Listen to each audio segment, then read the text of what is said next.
Shalom, selamat malam Bapak Ibu Saudara-saudari yang terkasih dalam Tuhan Yesus Kristus.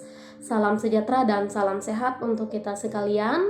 Pada malam hari ini kembali kita akan mendengarkan renungan firman Tuhan edisi 14 Juni tahun 2021.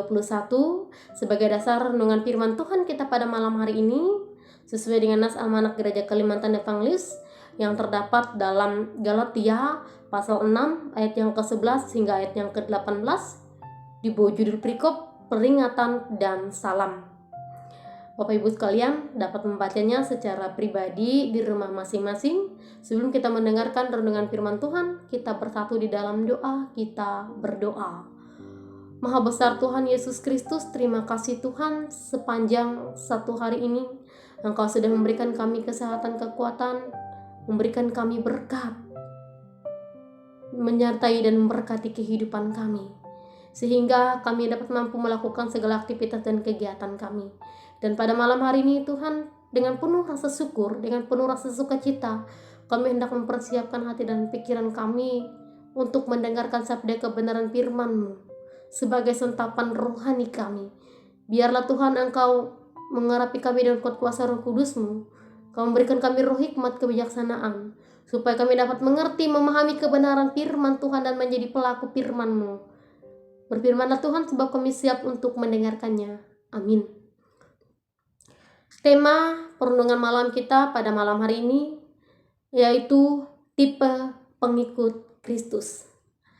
Bapak Ibu Saudara-saudari yang terkasih dalam Tuhan Yesus Kristus, sekilas kita membaca nas kita pada malam hari ini, kita membayangkan bahwa kehidupan orang Kristen bukan hanya terdiri dari satu ragam atau satu tipe saja. Ada tipe orang Kristen yang suka dipuji, ada juga tipe orang Kristen yang suka menghindar karena konsekuensi sebagai pengikut Tuhan Yesus Kristus. Namun ada juga yang rela menanggung sengsara karena Kristus dan bersedia melayani orang lain. Kita melihat tipe yang pertama adalah seperti orang Kristen Yahudi. Mereka memaksa orang Kristen Galatia untuk disunat.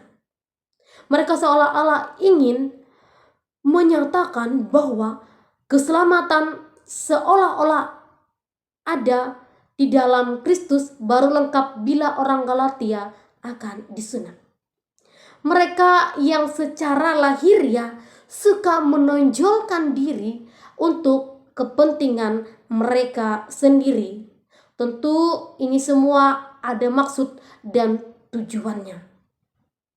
Maksud mereka yang terselubung karena melalui pertambahan orang yang disunat, maka seolah-olah mereka akan mendapatkan prestasi atau keberhasilan tersendiri bagi orang Yahudi. Kemudian yang tidak kalah pentingnya, rupanya sunat dijadikan sebagai tanda untuk menghindar dari penganiayaan. Sebagai konsekuensi iman mereka, orang-orang Kristen Yahudi memilih berpijak di atas doktrin atau ajaran yang keliru daripada dianiaya karena iman mereka kepada Kristus. Namun pemahaman yang berbeda dari Rasul Paulus berusaha meluruskan tradisi atau pemikiran yang demikian. Kita melihat dari nas ini, kita melihat tipe dari Rasul Paulus yaitu lebih memilih menerima stigma atau tanda lahiriah oleh penganiayaan karena salib Tuhan Yesus Kristus daripada tanda sunat. Ia mengatakan bahwa ia tidak mau bermegah seperti yang dilakukan oleh orang Yahudi. Di sini juga ia mengatakan bahwa ia tidak bermegah selain di dalam salib Tuhan Yesus. Selain itu, ia mengatakan bahwa baik bersunat ataupun tidak bersunat tidak memiliki arti.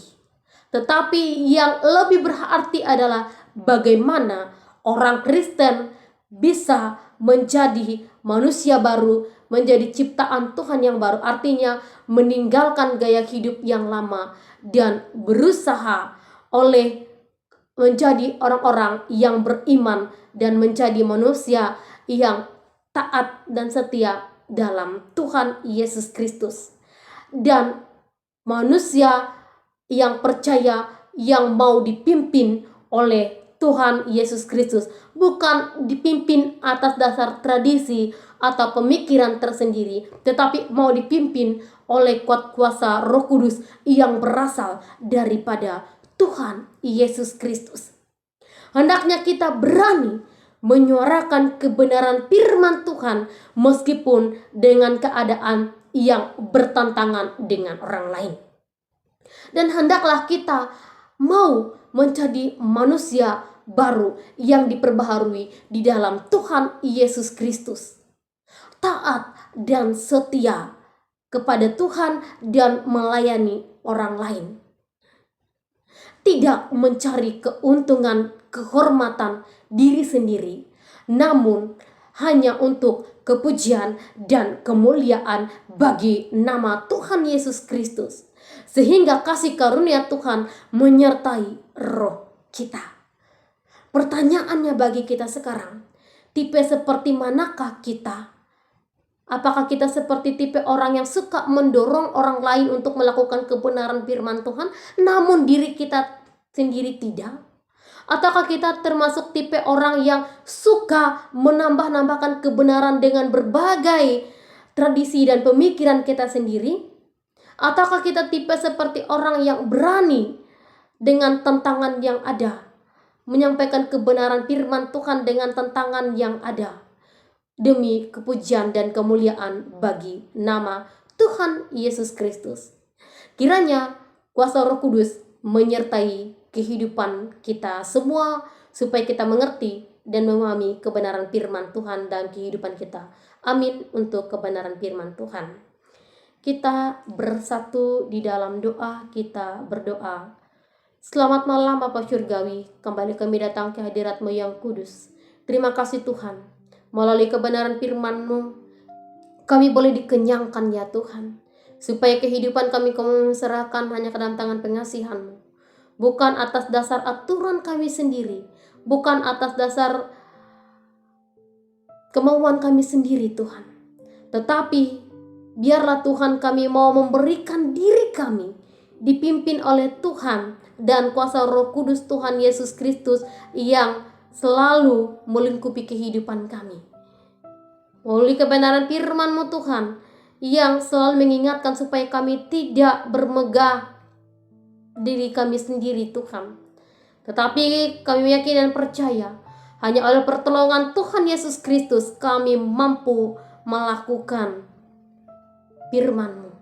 Pada malam hari ini juga Tuhan, kami mendoakan bagi jemaat-Mu dimanapun saja Tuhan. Kami mohon Tuhan, Engkau memberkati rumah tangga kami, Engkau memberkati pekerjaan kami, memberkati keluarga kami dimanapun saja Tuhan.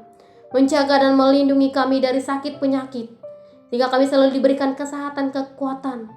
Jauhkan kami dari segala mara bahaya. Biarlah Engkau yang menopang kami, yang menjaga dan melindungi kami Tuhan. Dan pada malam hari ini juga Tuhan, kami mendoakan bagi saudara-saudara kami yang terbaring lemah sakit, baik yang ada di rumah maupun yang ada di rumah sakit, yang merindukan kesembuhan. Kami yakin dan percaya Tuhan, melalui mujizat-Mu, melalui bilur-bilur-Mu Tuhan, saudara-saudara kami ini yang memiliki kerinduan untuk disembuhkan, Tuhan pasti akan memberikan kesembuhan dan pemulihan bagi mereka, sehingga kepujian dan kemuliaan hanya dinaikkan kepada Tuhan Yesus Kristus. Tuhan, pada saat ini juga Tuhan, kami hendak beristirahat, hendak tidur Tuhan. Biarlah Engkau menjaga dan melindungi kami dengan kuasa Roh Kudus-Mu. Jauhkan kami dari kuasa kegelapan yang hendak mengganggu kami. Biarlah kami dibangunkan besok pagi dan kesehatan, nafas kehidupan, dan juga semangat yang baru untuk kami memulai hari baru, untuk kami melakukan segala aktivitas dan rutinitas kami bersama-sama dengan Tuhan Yesus Kristus. Doa ini kami alaskan di dalam doa yang telah Engkau ajarkan kepada kami demikian. Bapa kami yang ada di sorga, dikuduskanlah nama-Mu, datanglah kerajaan-Mu, jadilah kehendak-Mu di bumi seperti di sorga. Berikanlah kami pada hari makan kami yang secukupnya, dan ampunilah kami akan kesalahan kami, seperti kami juga mengampuni orang yang bersalah kepada kami. Dan jangan bawa kami ke dalam pencobaan, tapi lepaskanlah kami dari yang jahat. Karena Engkau punya kerjaan, kuasa dan kemuliaan sampai selama-lamanya. Amin. Selamat malam, Tuhan Yesus memberkati. Shalom.